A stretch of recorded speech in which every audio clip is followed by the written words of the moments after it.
자, 반갑습니다. 저는 반가운데 하나도 반갑지 않은 얼굴인 것 같습니다. 시험을 다 망쳤죠? 왜 망쳤습니까? 시험 잘 본 사람 아무도 없어요. 다 망쳐요. 가고 나서 다 망쳐요. 근데 망친 가운데 또 합격자 안 나와요.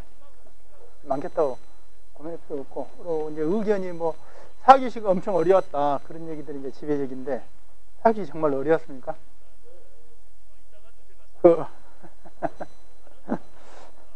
정말로 이해가 안 되는 그 답변입니다. 그래서 정말로 기대치 않은 답변이고, 일단은 그동안에는 문제 풀이를 하질 않았습니다. 그 이유가 이제 문제 풀이를 하게 되면은 문제 풀이에 또 너무 열중해 가지고 정말로 기본이 망가지니까, 그래서 가능한 문제 풀이를 안 했는데, 이번 학원에서 문제 풀이를 하는 방향으로 갔기 때문에 문제 풀이를 일단 해 드립니다. 하지만은 문제 풀이를 이제 할 때 그러면은 자, 그 문제가 또 나온다고, 그러니까는 그 문제 나올 거라 예상해 가지고 거기에 문제에 빠져들지는 말고, 자, 문제 풀이를 제가 해 드리는 거는 분명히 이 문제들이 한 두세 개 문제를 제외하고는 이미 다 강의 때 했던 얘기고, 그냥 기본을 가지고 다 접근할 수 있는 문제들이에요.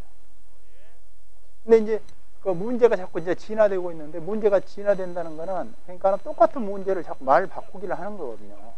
그러니까 그러면은, 우리가 문제 바이 문제, 모범 답안을 만들고, 문제를 외우고, 이렇게 하는 건 의미가 없는 거고, 그러니까 매번 반복되는 사이클 강의 중에 이게 다 있거든요. 그래서 이번에는 지금 이제 실전으로, 이제 8주 과정이니까 실전으로 나갈 겁니다. 그래서 이제 정규 강의가 사실 없어요. 그러면은 정규 강의는 지난 사이클 정규 강의를 다 볼 수 있게 학원에서 아마 배려를 한다고 그랬거든요. 그러니까는 지난 사이클 강의를 다시 들어보고, 이 강사가 사기꾼인지 아닌지 그럼 바로 들통이 나요. 그죠? 제가 여기서 거짓말하면 지난 사이클 공부 다 나와요. 그죠? 그럼 내가 여기 있는 것들 지난 사이클에 그 두세 문제 제하고 다 강의에 나왔다. 강의를 다시 들으면서 정말로 그 말이 거짓말인지 진짜인지 판단을 해보라는 얘기죠. 그건 무슨 얘기냐면은, 결국은 엄청난 걸 공부를 하고 엄청난 지식을 가지고 있어 본들 실제 출제 문제에 접근하지 못하면은 그거는 정말로 필요 없는 공부가 되거든요. 근데 엄청난 양의 공부를 하고 지식을 쌓으면 오히려 교란이 돼가지고 출제 문제가 요구하는 답안을 접근하지 못하고 오히려 자기가 공부한, 자기가 주장하고 싶은 얘기만 쓰는 그런 경향이 더 큽니다. 그래서 항상 하는 얘기만 기본과 원리, 기본 원리, 그리고 개념 정리가 되면 개념 정리가 중요하다. 계속 반복해서 말씀드리고 있고, 그래서 자, 문제 풀이를 보면서, 자, 그러면은 진짜 내가 개념 정리가 돼 있는지 안 돼 있는지, 내가 기본에서 출발하고 있는지 아닌지, 그걸 한번 좀 느끼시는 그런 시간이 됐으면 그런 바랍니다. 이제 단답형부터 쭉 보겠습니다. 자, 인발말뚝의 파기 메커니즘과 인발적 산정 방법. 문제가 이제 그 인발말뚝은 여러 가지 형태, 이제 말 그대로 중력 역방형으로 뽑히는 그런 건데, 완벽한 인발말뚝은 석션 파일이라고 계속 강조를 했죠. 그죠? 그래서 결국은, 자, 인발말뚝의 종류 특징, 그런 뭐 철답 구조나 이런 것들은 실제 있지만은 그게 인발말뚝으로 해석을 하지만은 완벽한 인발말뚝 될 수는 없어요. 그건요. 그것도 핵말뚝 겸하고 일부 철탑이 기울어질 때 일부 이 부분에만 인발지형을 하기 때문에 이 전체가 인발말뚝이 되지는 않습니다. 그리고 이 말뚝이라고 하는 거는 이게 행방향으로 작용하면은, 자, 이렇게 모멘트가 바뀌기 때문에, 전부모멘트 바뀌기 때문에 실제 인발정이 하는 거 여기밖에 안 되기 때문에 이건 인발말뚝에 볼 수가 없어요. 그래서 인발말뚝이라면은 그냥 석션 말뚝이에요. 석션 말뚝. 그래서 이 석션 파일만이 유일하게 여기서 인발정을 한다는 거죠. 그래서 야, 뭐 파기 메커니즘 이런 얘기가 나오면은 거기서 접근들도 못하고, 근데 파기 메커니즘은 그냥 우리에서 NG가 파기라니까. NG가 OK가 맨날 하죠. OK NG, 그죠? 그걸 안전율로 나누어서 자, 어떤 작용력과 저항력이 관계로 한다면, 그래서 이 작용력과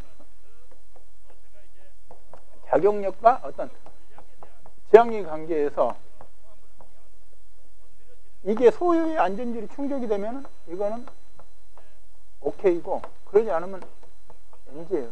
그래서 NG 조건에서 파괴 메커니즘은 NG 조건에서 바로 파괴가 오는 건 아니에요. NG 조건은 소유의 안전율을 고려하기 때문에 NG 조건에서 바로 파괴가 오는데 NG는 파괴 가능성이 높다는 얘기죠. 그래서 자, 그러면은 한계 상태, 우리가 한계 상태, 극한 평형 상태라고 하는 거는 항상 이게 이런 거죠, 그죠? 그래서 자, 극한 평형이라 한다면은 우리가 이제 기초를 얘기를 하고 있고요. 그래서 이제 기초에서 직접 파괴 한다면은 집안 반력하고 극한 지지력하고 극한 평형이라고 했죠. 극한 평형 상태가 넘어서면 그때가 파괴입니다. 파괴 시작되는 거고, 그리고 한계 평형은 우리가 이제 파괴 면에서의 파괴, 파괴 면에서 파괴, 한계 평형 상태 조건, 그 조건이 파괴 조건이에요. 다시 말해서 그러면은 여기서 인발말뚝 파괴 메커니즘으로 한다면은, 그럼 여기서 이건 이제 중력 역방향으로 해서 이제 하중이 작용하고 있죠. 그래서 여기서 하중이 작용하고 있으면 이 저항력은 주면 마찰력을 저항을 하는데, 밀폐압이 여기서 밀폐압이 유지될 때는 진공압이고, 여기는 예주면 마찰력. 그죠? 그 힘보다 커지면 그때가 파괴가 시작되는 거고, 진공압이 안 될 때는 내주면 마찰력, 예주면 마찰력이 저항력의 전체이고, 거기에 힘이 그 힘보다 같아질 때 그때가 극한 평형 상태이고, 그리고 그 조건이 넘어서면 그때가 파괴라니까. 그냥 그거예요. 다시 말해서 그러니까는 이게 우리가 이제 파괴라고 하는 건 이게 극한 평형 조건인지 한계 평형, 그것만 판단하면 되는 거예요. 그래서 극한 평형 상태가 넘어서면은 그때부터 이제 파괴가 시작이 되는 거고, 그다음 한계 평형 상태. 그럼 극한 평형 상태는 어떤 상태? 극한 평형 상태는 경계 조건이 주동 용역과 수동 용역으로 나눠지는 어떤 연직 방향에 작용하는 기초와 같은 이런 파괴 형태는 우리는 극한 평형의 어떤 조건으로 보는 거고, 파괴면, 사면과 같은 파괴면에서는 한계 평형 조건으로 본다고. 그 얘기도 지난 사이클에 강의 보면 그 얘기가 이제 나와요. 이제는 정말로 지금 한 얘기가 강의에 나왔는데 안 나왔는데 바로 적어놨다가 지난 사이클 보면 확인합니다. 분명히 그 얘기 했습니다. 자, 극한 평형과 한계 평형에도 다시 거기서 강조했습니다. 그래서 어떤 차이가 있는지도 분명히 얘기했고요. 그래서 그러한 조건을 본다면, 자, 그러면은 여기서 이게 인발 말뚝이니까, 인발 말뚝은 이건 어디서 파괴 옵니까? 이거는 파괴 면에서 파괴지, 그죠? 그럼 이제 극한 평형이라고 표현하는 게 뭡니까? 한계 평형이라고 하는 표현을 하겠습니다. 파괴 면이니까 한계 평형 조건이 되겠죠. 물론 극한 평형 조건이라고 해도 뭐 틀린 건 아니지만 한계 평형 조건의 이상이 하중이 작용할 때 그때 파괴가 시작되는 거예요, 그죠? 그리고 인발력 산정 방법은 이와 같이. 그래서 이 내용도 다 강의 내용이 다 들어 있습니다. 자, 확인하시면 됩니다. 자, 유한 변형을 안미이론, 이거 수없이 강조했던 거고, 모의고사 볼 때, 포캠할 때 계속 강조했던 사항입니다. 그죠? 그래서 테르제기 안밀 이론의 한계성이 가정 조건과 NC 조건, 이러한 연약 집안에서 적용하지만은 크게 무리가 없지만은 그보다도 좀 더 극심한 조건의 초연약 집안이나 아니면 준설 집안, 이런 집안은 유한 변형을 이론으로 가야 한다 하는데, 기본적인 개념부터 해서 쭉 정리를 했었기 때문에 다시 한번 이거 지난 사이클 강의를 좀 더 한번 들어보시면 될 것 같고요. 자, 혼합토가 이제 새로 나온 문제죠, 그죠? 그러니까 이런 문제가 사실 이제 좀 어렵습니다. 어려운데 이런 문제일수록 우리가 무슨 기술사인가를 먼저 생각을 해야 돼요. 무슨 기술사입니까, 우리가? 토양환경 기술사입니까? 공항 및 도로 공항 기술사입니까? 토질 및 기술사는 얘기, 그죠? 토질. 그럼 토질에 접근하는 거거든요, 혼합토. 그럼 이제 토질인데 우리가 혼합토라 하면은 여러 가지 섞이는 거거든요. 근데 이게 자연 상태에서 섞이는 거를 우리는 혼합토라고 얘기는 안 했죠, 그죠? 그죠? 자연 상태에서 퇴적 과정에서 여러 가지 섞여서 점성도 사질도 실질이 섞여 있는데 그거를 우리는 혼합토라고 얘기는 않는 거죠, 그죠? 혼합토라는 거는 인위적으로 어떤 교반을 하든가 해서 섞인 이러한 것들을 이제 혼합토는 이제 인공적으로 가공된 이런 것들로 이제 우리는 접근해야 되고, 자, 그러면은 토질 요소에서 우리가 접근한다고 했을 때 이 혼합토라고 하는 게 과연 지방 계량 목적으로 해서 우리가 이제 항상 하는 C 파이라고 하는 그리고 이제 갯마 이 삼총사입니다. 그래서 이제 집안 중대 삼총사는 그래서 내가 중력값 그리고 강도정수 이게 삼총사인데 이 삼총사 중에서 특히 강도정수를 높이는 목적이 바로 우리는 지방 계량이고 혼합을 했다면은 어때요? 이걸 계량해서 혼합을 하겠죠. 원리는 그게 다예요. 그 혼합토를 물어봤다면 왜 혼합토를 만들었을까? 이거를 증가하거나 아니면 이거를 감소시키는 거예요. 왜? 이건 왜 감소시켜야 돼요? 이거는 중력값이니까. 이건 물체력을 줄여서 작용력을 줄일 목적으로 한다면 가볍게 하면은 좋겠죠, 그죠? 뭔지. 그 다음에 C 파이를 증가시킨다. 그러면은 어떻든 과학적 성질이 개선이 되니까, 그죠? 뭔가 전당도 커지고, 그러면은 제압 능력이 커지겠죠. 그럼 그 조건에서 접근을 하는 거거든요. 그러니까 우리가 혼합토가 출제가 될 거라고 예상을 해서 혼합토에 대해서 공부를 할 필요도 없을 뿐더러 그거는 누구도 준비한 사람, 혼합토에 대해서 준비한 사람 아무도 없어요. 그죠? 출제자 마음이니까. 출제자가 여기 문제 보면은 출제자가 그러니까는 자기 아는 사람들 중심으로 이렇게 문제를 뿌려주기 위해서 몇 개 준비한 게 있어요. 분명히 그건 이제 설명만 할지. 그래서 그런 문제들이 있는데, 이제 왜 그런 추측을 할 수 있냐면은, 자, 보면은 구멍 들어있고, 자, 여기가 수험번호 이름 이렇게 돼 있죠. 그죠? 그러면은, 딱 얘를 묶으면은 이게 가려지고 아무것도 안 보여요. 그리고 앞장, 연습장에 아무것도 쓰지 말라고 하죠. 왜냐면은 출제위원하고 채점위원하고 수험자 간에 교류가 있을까 봐서 그거를 막기 위해서 이러한 방법을 쓰는 거예요. 계속 민원이 들어오니까. 자, 그전은 그래도 내가 출제위원이 인력풀에 들어가서 출제위원 1년에 뭐 한두 번 하기 어려운데 일단 출제위원 들어가면은 와 기회잖아요. 그죠? 그리고 또 나 인력풀에 들어가 있어. 그러면 주위에서 형님 선배님 이번에 들어가면은 또 하여튼 힌트 좀 주세요. 힌트. 그죠? 그래서 힌트를 주는데 그 많은 답안지들을 찾아내기가 어려우니까 어떤 힌트를 주냐면은 바로 그림입니다. 그림하고 그다음에 계산 문제예요. 그래서 자 그러면은 자 이 그림이 들어간 문제, 이 계산 문제. 그러면 이거는 오리편 답안. 설사 그 문제가 조금 안 맞더라도 틀려도 일단은 이건 아군 조건 최고 구분할 수 있는 이러한 어떤 특징을 가지기 때문에 그래서 대체적으로 계산 문제는 일단은 틀려도 접근하면 점수 굉장히 잘 나오죠. 그런 그 비밀이 있습니다. 그리고 이제 자, 그림이 들어갔을 때 제가 그거는 또 포켓할 때랑 제가 이제 답안 쓰는 요령에서 분명히 말씀드렸어요. 자, 문제를 끝까지 다 써라. 그 대신 그림이 있을 때는 그림은 그리되 문제 그리지 말고 답안에 어디라도 그림을 그려라. 왜냐하면 일단은 그 나온 그림을 어딘가 넣어야 되는데 문제에다 그리면 이거 문제지만은 이 똑같은 그림을 내 답안하면 이게 답안이거든요. 그죠? 근데 그 얘기 분명히 했죠. 그죠? 그러니까 그와 같이 그래서 그 그림이 들어간 문제는 사람이 그림을 답안에서 그림을 그리고 그림에 대한 설명을 해주면은 그거는 정말로 아군과 적군의 어떤 경계를 넘어서서 분명히 출제자 쪽으로 쫓아가는 최고 지름길이라는 거죠.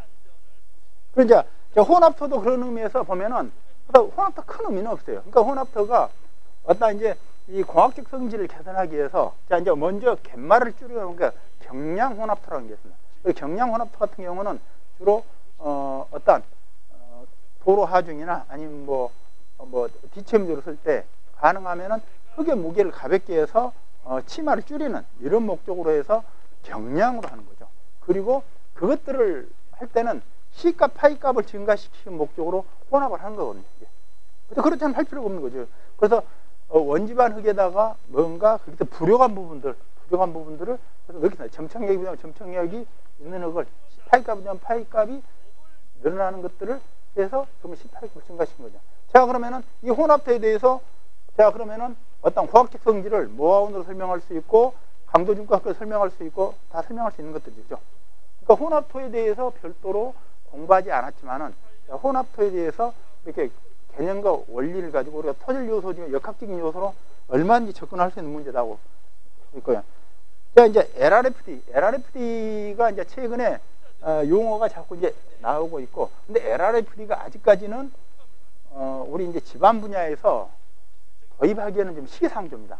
그러니까 이제 조심스럽게 LRFD 그러니까 이제 도입되는 것들이 이제 말뚝 같은데 설계에서 많이 쓰지는 않고 설계 쓴다기보다는 그냥 논문에서 이제 조심스럽게 접근하는 게 바로 LRF입니다. 자, 그래서 이제 우리 토지 및 기기술사는 작용력과 제약력이 간결해서 수없이 같은 얘기가 또 이번 사례도 나오겠죠. 자, 이 조건에서 그래서 소요의 안전율이 충족이 됐을 때 오케이, 그러지 않으면은 NG. 자, 이게 이제 토지 및 기술의 역할이고 토지 및 기술에서 이걸 반복적으로 이걸 이제 묻고 있는 것들이고, 그래서 여기도 수없이 또 강조하는 얘기들이고. 자, 그럼 여기하고 여기서 LRF 무슨 차이가 있는데 뭐 때문에 얘기를 하는데 결국은 여기서 출발하는 거예요, 모든 것들이.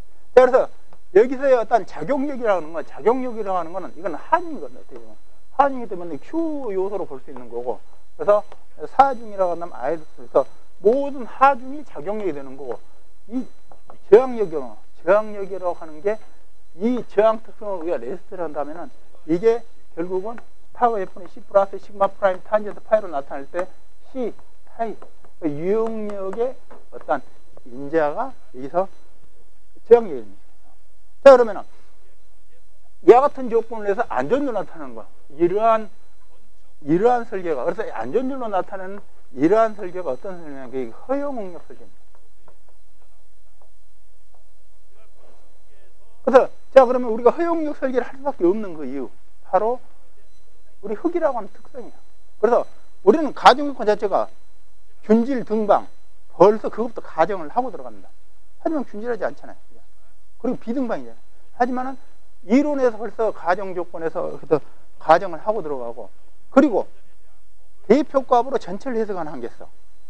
그래서 대표 개소에 어떤 그러면은 야, 이 넓은 사이트 같으면 어떤 시료 채취 이치, 그것도 전체에서 어떤 대표 개소, 그리고 거기도 깊이에 따라서 또 다 틀리잖아요. 그리고 토층이 다르고 거기도 그 중에서도 또 그러면은 3D 조건으로 본다면은 전체 면적 대비 시료 채취 이치, 그리고 또 깊이 대비 토층의 이치, 이 값을 가지고 이 전체를 해석한다는 거죠. 이게 바로 한계성이라니. 그래서 이 대표값으로 전체를 해석하는 이러한 한계성들을 결국은 우리가 안전율이라고 하는 어떤 장치로서 빠져나가는 거거든요. 근데 안전율이 자그마치 극한 평형 조건에서는 그냥 묻지도 않고 안전율이 3배예요, 3배. 왜냐면은 너무 리스크가 크니까. 그러니까는 특히 기초, 말뚝, 이것들 다 안전율 3배예요. 그래서 그 저항력, 그래도 안전율 3배라는 얘기는 저항력 나누기 3이에요. 나누기 3. 저항력을 3분의 1 값만 보는 거예요, 결국은. 그렇게 어마어마한 어떤 여유를 가지고 하는 게 바로 이제 허용력 설계입니다. 그래도 그리 할 수밖에 없는 이유가 이제 전도 얘기했듯이, 그러니까는 흙의 어떤 불균진 특성, 그리고 어떤 대표값으로 전체를 해석한 게 있어. 그리고 이제 균질하지 않지만은 다 균질한 조건에도 해석을 하고 있고, 등급 해석하는 이런 한계성들을 여기는 안전율로 이제 해석하고 있고, 그리고 이제 이런 것들이 오랜 경험들이 축적이 되면서 이 정도 안전율이 되면 되겠다. 그래서 조금 더, 그래서 안전율을 이걸 그 기관마다 그래서 이걸 좀 달리하고 소요의 안전율, 그래서 그리고 이제 또 이게 기관마다 틀리기도 할 뿐더러, 그리고 또 조건 따라서, 그래서 우리가 이제 한계평 조건에서는 기본 1.5에서 1.1에서 1.5범위, 그것도 또 우기, 지진시 다 달리하고 있는데, 그것들은 바로 이제 여러 가지 이제 방법으로 예측을 하고, 거기에 대해서 경험적인 방법으로 쭉 데이터를 이렇게 하다 보니까는 그게 이제 정해진 거예요, 이게. 그래서 노멀 데이터가 결국은 이제 안전율 조건으로 이제 나타나고 있는데, 자, 그러면은 이렇게 너무 큰 이렇게 안전율로 해서 이렇게 하는 것보다 여기에 대해서 작용력과 저항력에 대해서 좀 더 상세히 어떻게 접근하는 방법이 없을까라고 이제 조심스러운 시도가 이제 말뚝에서 시작이 되는 거야. 그래서 말뚝에서 이제 부마찰력 같은 거 산정을 할 때, 그래서 이제 LRFD로 해서 조심스럽게 산정을 하고 있는데, 그 말뚝도 마찬가지로 우리가 안전율 나타나고 있고, 그리고 여기서 효율을 뭐 3으로 나눠서 QA로 그래서 지식을 산정하고 있잖아요. 그러면 여기서 LRF라는 거는 이 안전율에서 작용력 안전율을 굳이 여기 3이나 이렇게 소요의 안전율이 없애겠다는. 그러니까 소요의 안전율이 없으면 그게 바로 LRF입니다. 쉽죠? 그러니까 LRF라는 거는 굉장히 어렵게 생각하고 있고, 그거는 딴 나라 세상으로 생각하고 있는데, 안전율이 여기서 소요의 안전율. 그래서 소요의 안전율이라고 하는 거는, 자, 이거는 뭐 1 이상입니다. 그래서 1.5가 있고 2하고 3이 될 수도 있고, 그죠? 그래서 우리가 기초 같은 거는 기본은 말뚝하고, 뭐, 그 다음에 직접 기초, 제네릭 기초 다 기본적으로 3입니다. 소요의 안전율이. 그리고 뭐, 사면 같은 거, 우리 건기사 하면 뭐 1.5면, 뭐, 그 다음에 우기사 하면 뭐 1.2, 심폐소생 1.3, 지진시 1.1, 이 극심한 조건으로 가정했을 때 이러한 안전율로 되고 있는데, 이 안전율을 없애겠다는 게, 안전율이 들어가면, 소요의 안전 들어가면은 허용력 설계, 그리고 현행 우리의 설계 방식이고, 대부분의 설계가 이렇게 하고 있고, 우리가 공부하는 게 바로 이 허용력 설계, 저항력을 산정하기 위해서 우리는 공부를 하고 있는 거고. 이게 다인데, 근데 이거를 없애겠다는 얘기야. 그럼 결국은 이 시도는 뭐냐면, 이제 토지물질 기술사 이제 다쭉 끊겠다는 얘기가 똑같네. 그럴 수도 있어요. 하지만 그게 이 안전율 없이, 그러니까는 전부 다 이 집안을 전체 해석할 수는 없다는 게 불가능하다는 얘기죠. 그렇다면은 LRF로 해석할 수 있는 것들이 이제 조심스럽게 나온 것들이 이제 말뚝 분야랄지, 그래서 그다음에 기초, 콘크리트 기초의 부분, 이 부분에서 이제 일부 적용이 되고 있는 것들은요. 왜? 안전율이 3이다 보니까는 너무 과다 설계였나. 실제 말뚝 같은 게 우리가 안전율 3으로 하다 보면 정말로 너무 과다 설계예요. 그럼에도 야, 분명히 당신도 알고 나도 알고 과다 설계야. 그럼 여기에 그냥 풍암청의 지지에도 충분한데, 또 심의위원은 일단은 이론을 중시하니, 자, 이론에 보면 이론이 부족하니 더 근입을 더해라. 그래도 튼튼한데 더 튼튼히 해라, 튼튼히 해라.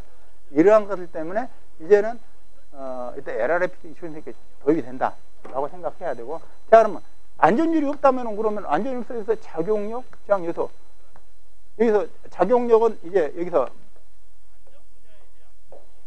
하중 조합이라고 했었고, 저항력은 그냥 모든 저항 요소니까 이게 지금 이게 다라고 했는데 안전율이 없어졌으니, 그러면 추가로 뭔가 이걸 더 안전율 대신 뭔가 넣어주면 되겠죠. 그죠? 그래서 LRFD는 이 안전율 요소에 뭘 넣고 싶냐면은 저항력 요소에 대해서, 저항 요소 뭔지 모르지만, 그래서 하중계수를 넣고 싶은 거죠. 하중계수를 넣고 싶은 거고. 그리고, 자, 이제 작용 요소, 저항력 요소에는 거기는 뭔가 모르지만 저항계수를 넣고 싶은 거예요. 그죠? 근데 이거를 안전율 대신 여기다 곱해주려면 이거 역수를 취해야 되겠죠. 그래야만 곱해지니까. 그래서 이거 역수를 취하는 거예요, 그냥. 그래서 하중계수, 그래서 작용력의 하중계수를 하는데, 이거는 좀 안전율이 1보다 커야 되니까 이건 1보다 큰 값을 넣겠다, 그런 시도이고, 그리고 자, 여기서는 저항 계수는 이건 1보다 적은 값을 넣겠다. 이건 하중 계수가 아니고 이거는 어떤 하중 이제 조합이 되겠죠. 계수값은 아니고. 그래서 이건 1 이하의 어떤 계수값을 여기다가 곱해주겠다, 그런 얘기예요. 그럼 결국 이 시도가 뭐냐면, 여기다 그러면 일단은 여기서 저항 계수를 여기서 곱해주면 어떨까? 여기서는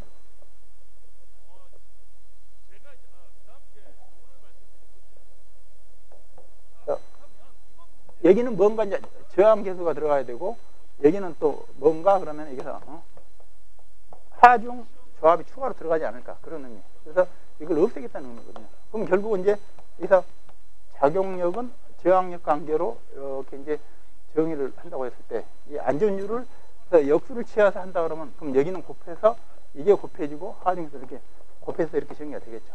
그래서 여기서 일단 여기서는 저항력에는 뭔가 저항 계수를 여기서 도입을 하겠다. 1 이하 저항 계수를. 그리고 작용력에는 뭔지 모르지만 여기서 하중 조합을 넣겠다. 그거 계수. 그러다 보니까는 하중 저항. 그래서 로드 앤 레지스트. 하중 저항, LR인가 L이 로드, 그리고 R은 저항이야. C도 거기 다예요.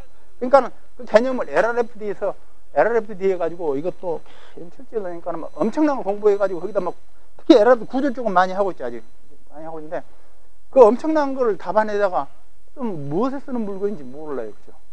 무엇에 쓰는 물건인지 모르고 그냥 막 나가는 거 막 나도 이해를 못하는 상태에서 하는 것보다는, 자, 그래서 우리가 허용력 설계법의 이제는 한계성을 극복하기 위한 방법으로, 그래서 여기서 하중과 저항계수를 넣는다는 거죠. 그게 우리 어떤 집안 분야. 그러다 보니까는 결국은 그러면은 어떤 문제가 나오냐면은, 그래서 여기서 안전율을 낮추지 않고, 그러니까는 이 모든 하중에 대해서, 그러니까 여기에 대해서 하중을 놓고, 그리고 이제 저항계수, 모든 저항계수에 대해서 어떤 저항계수를, 그럼 이 저항계수를 어떻게 산정할 것이냐? 그러니까 굳이 이거 산정 안 해도 우리는 안전율, 소유의 안전율로서 다 해석을 했던 것들인데, 안전율 대신 이걸 쓰겠다 한다면 여기에 책임을 져야 되잖아요, 그잖아요.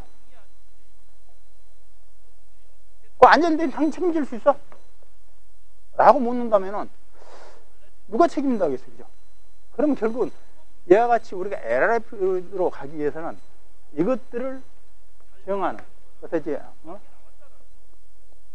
하중조합이나 이 저항계수를 정하는 것들은, 그러면 그거는 이제는 많은 경험적인 데이터들 가지고 확률적인 어떤 접근밖에 없어요.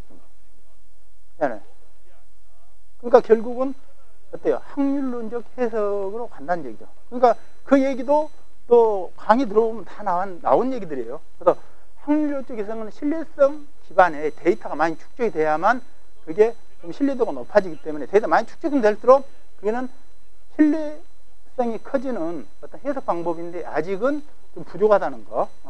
그래서 그런 것들을 확률 해석이고, 그리고 허용력 성공, 이미 대표값을 하는 결정론적인 해석 방법이 있으면, 결정론적인 해석 방법에 이제는 이런 어떤 신뢰성 지수들이 포함이 되는 어떤 확률적 해석의 일부분들이 바로 LRFD다, 이렇게 생각합니다.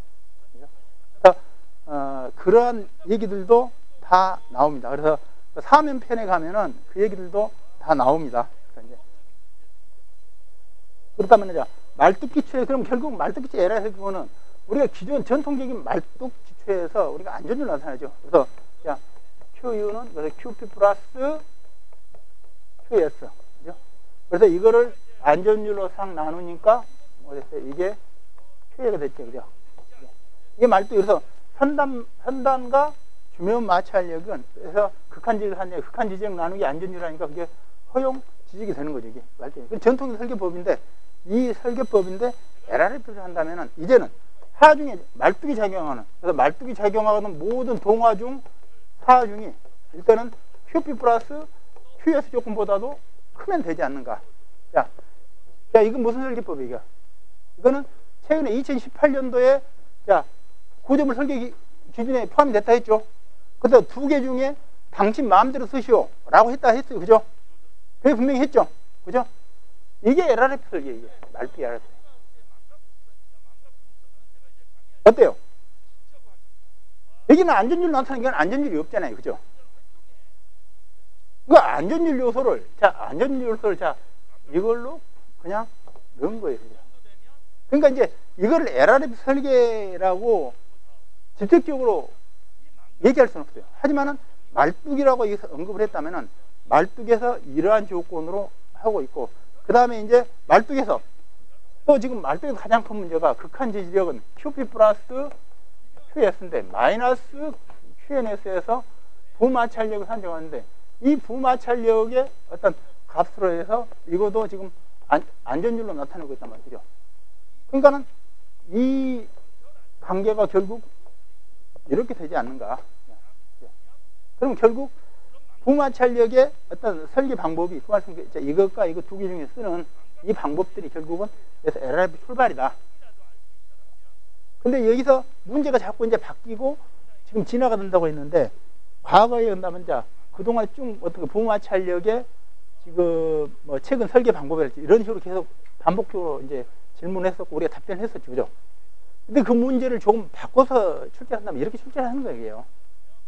그래서 그냥 이거는 LRFD 설계 방식을 따라가는 거예요.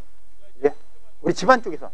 구조 쪽에서 한다면은 굳이 여기도 그럼 뭔가 그러면은 저항계수가 포함돼요. 그러니까 저항계수가 들어가지 않지만은 여기서는 그냥 이렇게 안전율 없앤 어떤 LRFD 이게 바로 우리 집안 쪽에서 접근할 수 있는 최선의 방법이고 부마찰력의 어떤 설계 방법입니다.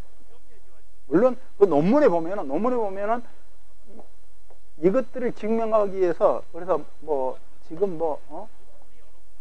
이 하중계수 찾아내는 거 그다음에 이 저항이 찾은 방법을 막 실험을 통해서 엄청난 걸 하고 있는데 그건 논문 따름이고 실용성은 없는 거예요. 그렇다면은 지금 조심스럽게 가장 실용성이 있고 기초에서 LRFD 접근한 첫 단계가 바로 이거라는 거. 이런 거를 좀 강조를 해주면 될 것 같습니다.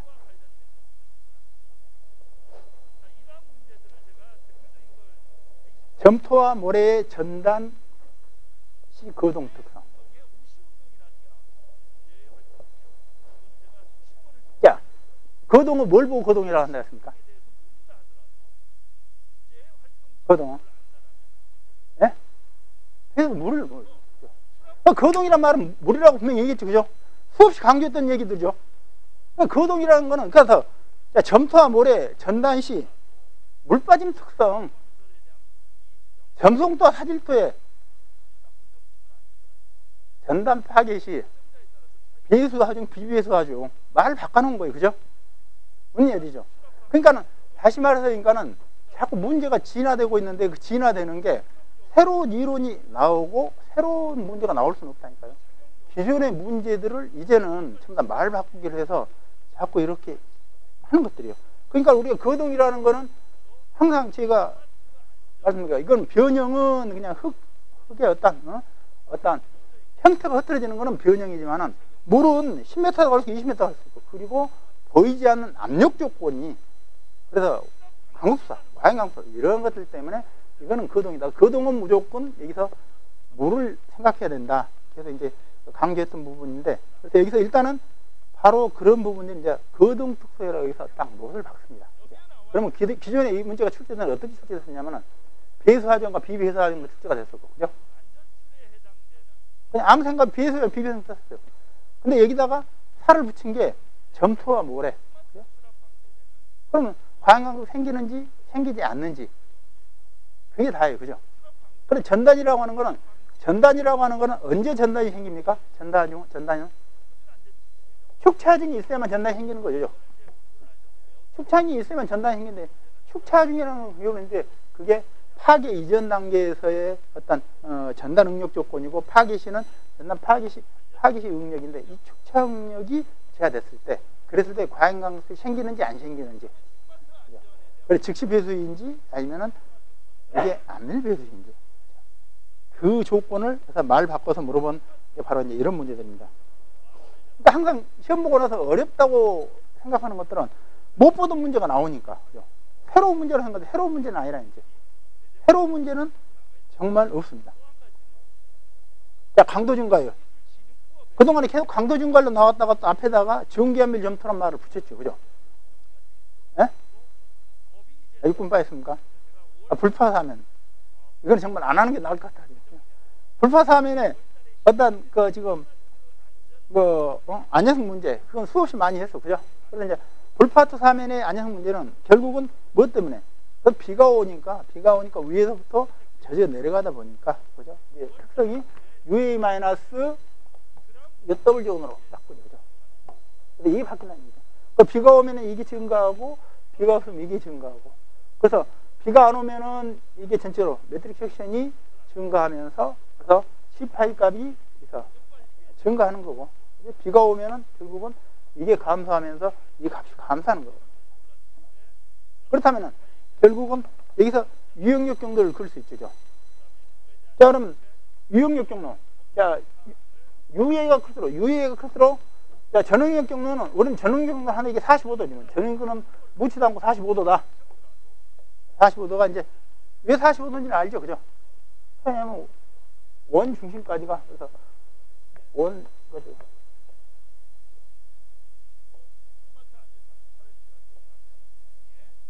그래서 이 각은 그래서 2분의 여기 직각으로 만나는 이 점의 각은 항상 이 각의 반이에요. 뭐 90도에 45도. 그래서 이게 전응력 경로인데, 야, 지금 이게 증가할수록, 이게 증가한다는 얘기는 뭐가 증가하는 거예요? 이게 증가하는 거죠. 그죠? 이게 감소하는 거고, 이게 증가하는 거니. 그죠? 그래서 이와 같이 매트릭 섹션이 증가한다는 거는 공기압이 증가하는 거죠. 그죠? 공기압이 증가하면 강국사변이 줄어드니까 유용력 경로가 어때? 저 아래쪽으로 위치하는 거죠. 이게 증가할수록 유용력 경로가 이제는 TF이 근접하고 포화가 되면 그때부터는 2로 넘어서겠죠. 아니, 그건 이제 강의 시간 때 얘기 안 했어요. 그냥 응용이에요, 응용. 왜 얘기를 안 했습니까? 다 했죠. 그죠?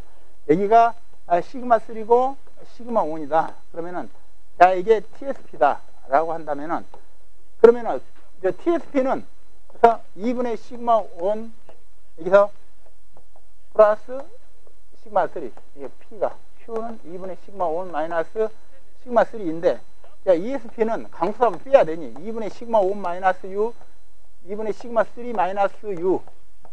여기 Q는 2분의 시그마 5 마이너스 U, 시그마 3 마이너스 U, 마이너스. 그래서 이렇게, 여기서, 공평하게 여기서도 U를 빼주고, 여기서 U를 빼주는 말이에요. 그죠? 그러니까 이렇게 해서, 이렇게 갔던 게, 이렇게 가는 게 이게 유용력 경로잖아요. 그잖아요. 그럼 이게 플러스 값이다. U가 강국삽이 마이너스, 부의 강국삽이다. 그럼 이쪽에 오니까, 이쪽으로 가니까 응력 경로가, 그러면 이쪽에 가겠네. 그죠? 근데 이건 지금 불파워토니까 이건 어때요, 지금요? 강국삽이 마이너스 강국삽이죠. 그러니까 유용력 경로가, 이건 TS보다 아래쪽에 위치하는 거예요, 그냥요. 그잖아요. 위치한데, 비가 와서 포화 상태가 돼간다 그러면, 점점 근접하다가, 비가 많이 오면 이걸 넘어서겠죠. 그죠? 그죠?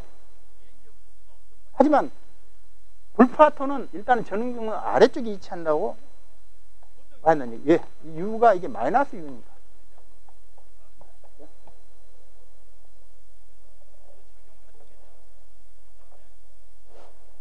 그러니까는 지금 10년 넘게 공부를 했는데 왜 떨어진지 모르겠어 하는 분들, 이런 문제 나오면은 절대로 접근할 수 없습니다.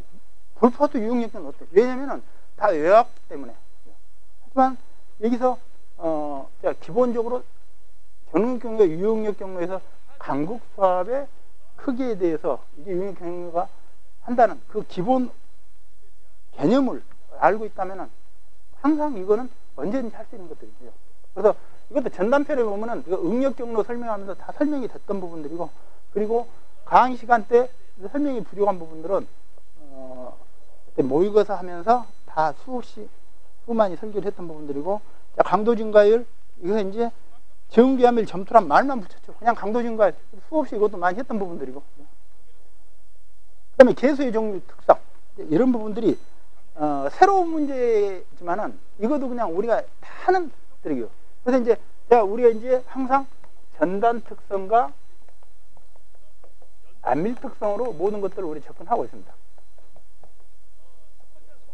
그래서 이제 우리는 이제 투수편, 그 다음에 안밀편, 전단밀 투합편이라고 해서 우리는 이제 이걸 역학의 어떤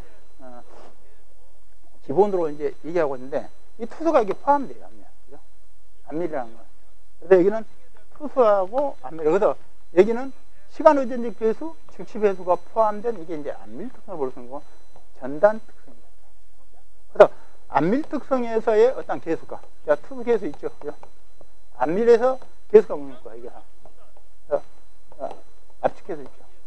전단 특성의 대표적인 게 이게 탄성 개수죠. 탄성 개수인데, 탄성 개수의 한계성이, 그래서 이게 영구 변형이 생기기 때문에 집안에서는 집안 변형 개수를 쓴다. 그래서 어떤 기본적인 게, 그래서 전단 특성에서 집안 변형 개수, 그리고 항복 이후에 나타내는 잔류 개수, 이러한 것들이 이제 개수를 한다면, 안밀 특성에서 이제 투수 개수와 그다음에 여기서 안밀 관련자에서 압축해서 이제 이런 것들이 있습니다. 그래서 이런 것들이 안밀에서는 안밀기술을 이용해서 뭘 하고 싶냐면 안밀 치마량과 치마 시간을 구하고 싶은데 그게 리스크가 너무 크죠. 그죠? 대표값으로 전체를 해석하는 한계성 때문에 그래서 이거를 반드시 지수로 바꿔서 해석을 하고 있습니다. 그래서 여기서는 계수값을 쓰지 않고 안밀에서는 우리가 해석시 쓰는 거는 계수를 쓰지 않고 반드시 대수눈금에다 나타나죠. 그래서 정수눈금으로 나타나는 게 계수이라 한다면은 지수는 대수눈금으로 나타나는 거죠. 그래서 이와 같이 정수눈금으로 나타나는 거를 대수눈금으로 또는 루트값으로 나타내서 그래서 여기서 우리는 CV를 이용해서 그래서 여기서 안밀 특성에 대한 어떤 값들을 우리가 산정하고 있고요. 자, 투수는 지수값을 쓸 수가 없어요. 그죠? 그러니까 투수는 별도로 지수값이 계수값으로 써야 됩니다. 계수값. 그러다 보니까 투수는 그래서 여러 가지 방법으로 이거 검증을 하는 거죠. 그래서 경험적인 방법으로도 쓰기도 하고 실내 시험, 현장 시험, 이 많은 시험들을 통해서 그래서 어떤 토질 특성에 따른 어떤 계수값을 산정해서 적용을 하는 방법을 취하고 있습니다. 그래서 이론적으로 여기서 지수화시킬 수 있는 방법이 없기 때문에. 자, 이제 전단 특성의 탄성 계수는 어떤 흙이라고 하는 게 영구 변형이 생기는 그 특성 때문에 탄성 계수 쓰지 않고 집안 변형 계수를 쓴다. 그리고 흙이라고 하는 거는 항복 이후에도 어떤 소성 변형이 큰 대변이기 때문에 거기서 어떤 잔류계를 쓴다는 거. 그게 다예요. 그래서 이와 같은 게 다인데 그래서 대수의 종류 및 특성은 그러면 이런 정도에서 우리가 이제 안밀 특성과 전단 특성의 어떤 종류 그리고 한계성들 그리고 우리가 실무에서 어떻게 적용하는 거냐 그런 것들인데 다시 정리를 하자면은 그러니까 투수 계수는 지수화할 수 있는 방법이 없다는 거죠. 그러다 보니까 검증 방법이 굉장히 많죠. 그러다 보니까 이제 특히 지금 투수에서는 현장 시험, 실내 시험 그리고 이제 경험식들로 해서 하는 것들 그런 부분들이 많이 제한이 되고 있고 이제 안밀 계수 같은 경우는 이 경험식 같은 거 없습니다. 경험식 오직 예근이 시험값밖에 없어요. 그러다 보니까 시험값을 그대로 쓰기가 어렵죠.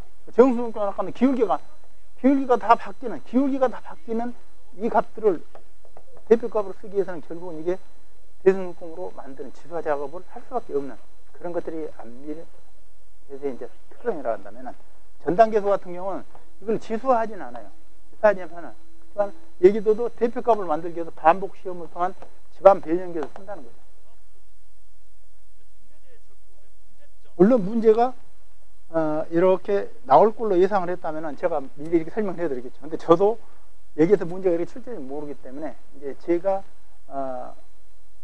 해드리는 거는 자, 집안 탄성계에서 집안 변형에서 차이점 그리고 그래서 그래프로 해서 응가가 변형 관계로 해서 이 부분은 잔류계수하고 그 부분은 자, 하면서 다 설명을 했던 부분들이고 그리고 안밀에도 안밀 챕터에 보면은 우리가 이제 계수와 지수의 어떤 차이점들 그래서 계속 다 공부를 하고 있고 거기서 정수 2P로 나타나는 정수문건과 2로그P로 나타나는 어떤 대수문금에서의 어떤 것도 보정하는 방법까지 다 이제 정리가 돼 있던 부분들이니까 이것도 전혀 말을 바꾸긴 했지만 이게 새로운 문제는 아니라는 거 그렇게 이제 생각을 갖고요.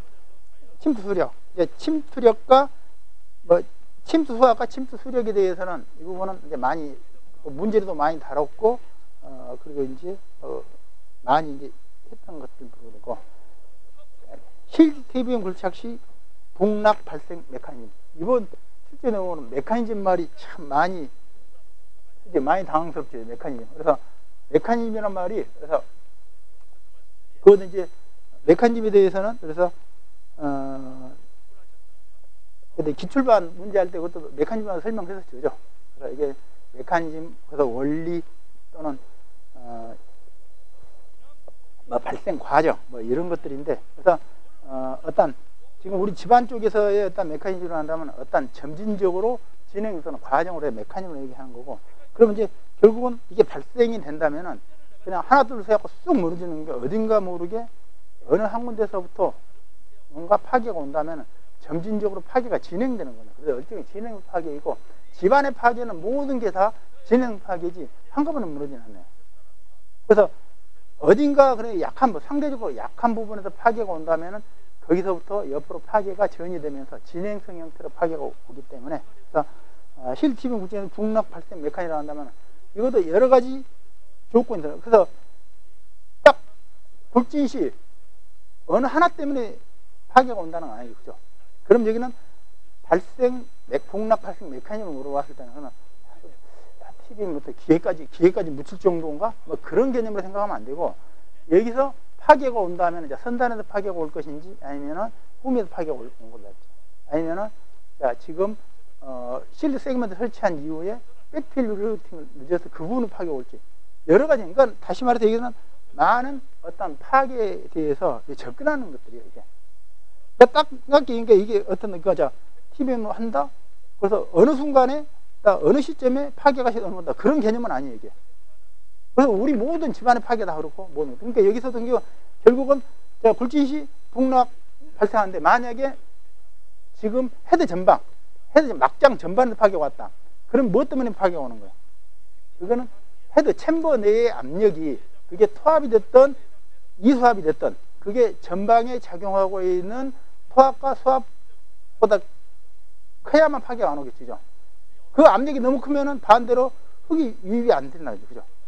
그러니까는 적어도 이 헤드 여기 압력은 토압식은 토압으로 저항하는 거고, 소압식은 이소압식은 소압으로 저항하고 있는데, 이 전방이 작용하는 토압과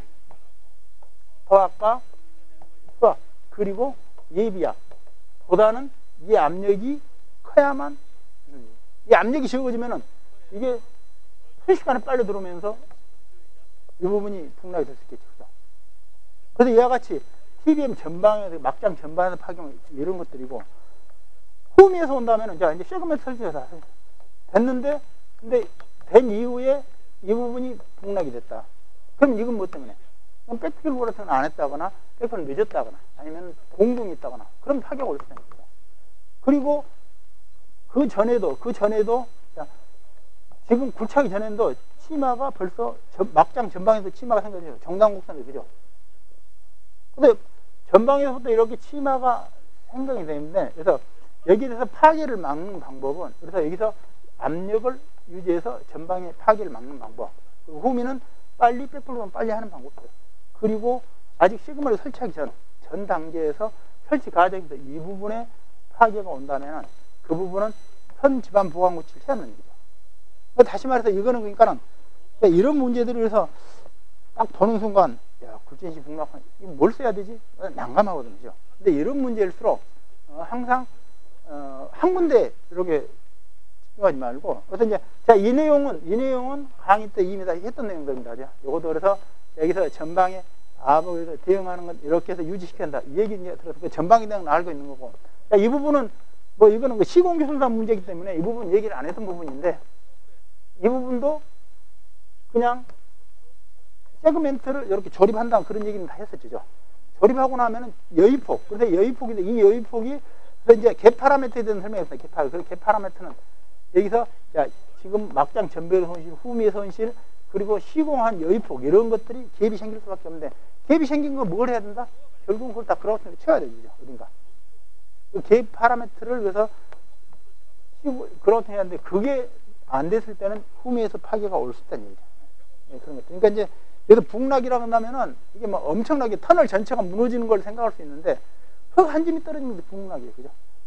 돌멩이 하나 떨어지는 것도 그래서 북락입니다.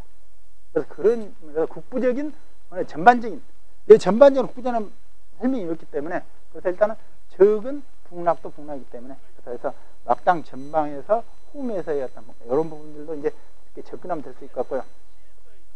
자, 측학해서 K0를 산정을 한 거. 이런 문제 나오면은 이제 함정입니다. 그래서 우리가 이제 K0 시험은 당연히 안반 초기 제압 시험 우리가 이제 많이 또 준비를 해왔으니까, 이번에 초기 시험 나올 거라고 준비를 해왔는데 K0 나왔으니 추가해서 보지도 않고 K0 여기서 전부 다 이제 그렇게 한번 분명히 또 많이 계실 거야. 그죠? 그래서 문제를 일종이니까 이거는 이제 함정인데 일단은 시그마 V분의 시그마 H 여기까지는 같은데 그죠? 그래서 이거는 흙은 깊이에 따라서 이건 계수값 일정하고 암은 깊이에 따라 일정하기 때문에 이거는 초기 지압 또는 지주 응력이라고 한다. 그래서 두 차이점도 다 아주 상세히 설명을 했습니다. 그죠? 그래서 왜 여기서는 계수값이고 여기서는 초기 지주 응력인지 이건 소성 변형이 생기고 이건 소성 변형이 생긴 치성 파괴이기 때문에 여기서는 계수값을 쓰지 않고 초기값을 쓴다. 라고까지 상세히 설명을 했었는데 분명히 그렇게까지 했었는데 여기다 초기 측각 계수라고 이렇게 분명히 가로 열어 놨는데도 불구하고 요거를 이걸로만 가면 안 된다는 얘기죠. 근데 단 여기서 일단 정지토합 계수를 접근하고 나서 이걸 해주면 괜찮아요. 그죠? 근데 문제는 이걸 쏙 빼버리고 이것만 가는 게 이게 제일로 나쁜 답안이라는 얘기죠.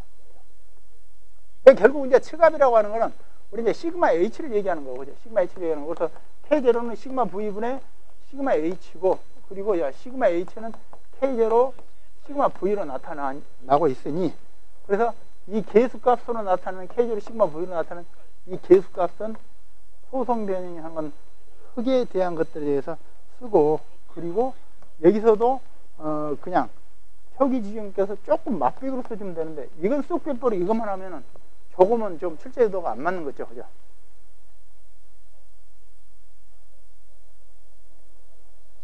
이제 가시설 흙막이 굴착 시 인적 구조물 안정성 평가 기준. 그래서 이제 가시설 굴착 시 인적 구조물 안정성 평가 기준은 이것도 이제 기관마다 다 틀립니다. 그래서 딱히 어떤 정해준 기준은 없습니다. 그래서 그 기준을 그래서 평가하는 방법만이 이제 인데, 그래서 일단은 건물이 기울어진다면은 건물이 좀 구조물로 쓰였습니다. 그래서 이게 지상 건물이라고 한다면은 지상은 높이 대비, 그래서 높이 대비 스프링 방향 변이로 해서 나타나는 이제 각변이로 이렇게 표현합니다. 그리고 집안에 산다. 그럼 여기서 기준 면에 따라서 치마 특성으로 해서 지금 이 치마 변이. 그래서 이제 이것도 그러니까는 지금 부등치마 기준에서 25mm, 5mm, 9mm, 50mm도 100mm도 있고, 뭐 도로 같은 경우는 100mm까지도 허용이 되는 거고, 저는 25mm. 그러니까는 그 기준이 있는 건 아니에요, 그죠? 그래서 부등치마와 어떤 지금 기울임, 그래서 이제 각변에 대해서 평가를 하고 있고, 자, 그럼 이제 구조물로 땅 속에 있다. 땅 속에 있는 경우는 좀 틀리죠. 그래서 여기서는 인적 구조물이라고 하니까는 지상, 지하 구분은 없습니다. 그죠? 없기 때문에 이제 지중에 있는 구조물이라고 한다면 지중에 있는 구조물은 이제 구석이 되어 있습니다. 그죠? 구석이 되어 있으니까 이게 수평 방향으로 변이 생겨서 주로 이제 관로들이 해당이 될 텐데, 그렇다면 이것들은 주로 이제 치마, 연직 방향의 치마에 대해서 이러한 지상 구조물을 한다면 지금 여기서 어떤 기울어짐, 그리고 이제 구조물 벽체, 이제 벽체라 한다. 여기는 벽체는 안 물어봤잖아. 벽체에 대해서 한다는 벽체도 결국은 여기서 이제 벽체 변이에 따른 집안의 어떤 변형 특성이니까. 자, 그럼 벽체하고 지금 접하고 있는 도로도 구조물입니다. 그죠? 뭐 구조물을 마치 갈로 건물만 생각할 게 아니고, 흙막이 벽체를 생겨한 배면 도로도 도로 포장 구조물이잖아요. 그죠? 도도고 있고. 여기 구조물은 뭐 때문에 생겨? 벽체가 변이가 생기면서 지표면에 마찬가지죠. 여기에 대한 거 뭘로 검토해? 이게. 그래서 벽체 변이가 생기면서 배면 집안, 도로나 이런 데 있죠. 이거를 검토하는 방법은 팩, 그다음에 크라프, 이런 방법으로 검토하겠죠. 자, 이러한 것들은 뭘로 검토해야 되거나? 치마를 하는 거. 이거는 지금 경험적인 방법으로 검사할 방법이 없으니 이건 전부 다 요소 분할해서 수치 해석을 해서 이건 해석을 해야 되겠죠. 자, 이것도 마찬가지가 되겠죠.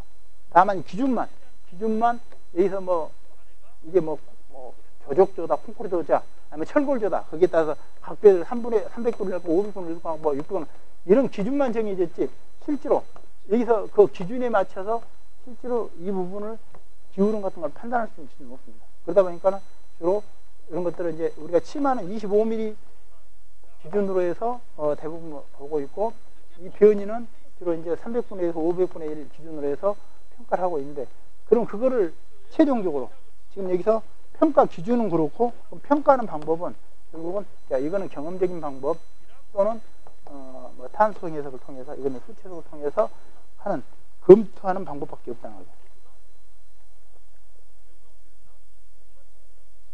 그래서 이와 같이 이제 일단 가시설 관련 문제를 할 때는 지상, 지중, 그리고 바로 배면, 지반, 이 부분에 대해서 같이 해줘야 되고, 그리고 이제 여기 추가한다 그러면은 지하수위 변동만 좀 추가를 해서 이렇게 이제 접근이 될 것 같고요. 지수주입과 밀착주입, 이것도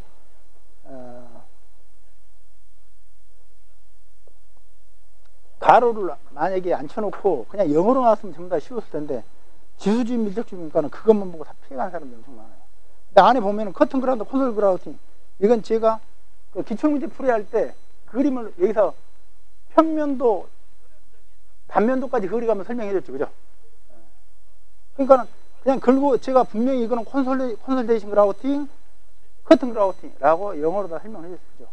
그러니까는 그 어떤 조건에서, 그래서 이게 지수가 밀착이 뭐 이렇게 한다 보다 영어로 본다 그러면 이건 오히려 접근하기 쉬운 그런 오늘은 이제 입니다. 일단은 쉬었다가 또 이어서